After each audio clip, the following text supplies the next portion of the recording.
Today, I am going to tell you how to reduce spice in biryani. I'll be telling you a few tips here. Listen to all the tips carefully, and you can make use of whichever tip is convenient for you according to your taste and flavor. Number one, if you have to reduce the spice levels in very small quantity of biryani, then you can directly squeeze the juice of half a lemon and add half a teaspoon sugar to it, mix it thoroughly, and then cook it on slow fire. Now taste it for the spice levels. You'll find that it is adjusted.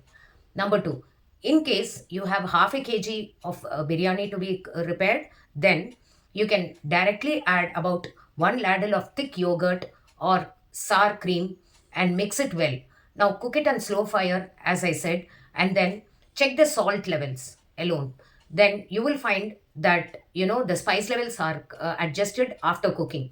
Make sure that you don't overcook it because it will curdle otherwise.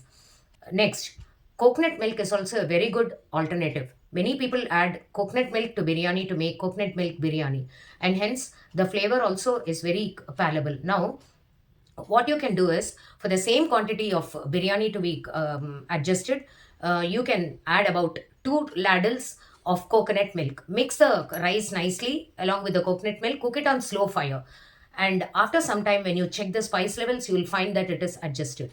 Now, lastly, in case you don't mind increasing the quantity of the biryani, then you can take a kadai, add some oil, fry some onions, some other vegetables also along with it.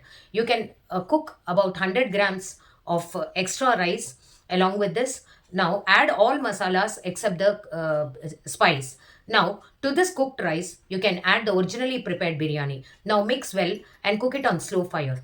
After some time, if you taste it, you will find that the spice levels are adjusted well. Thank you.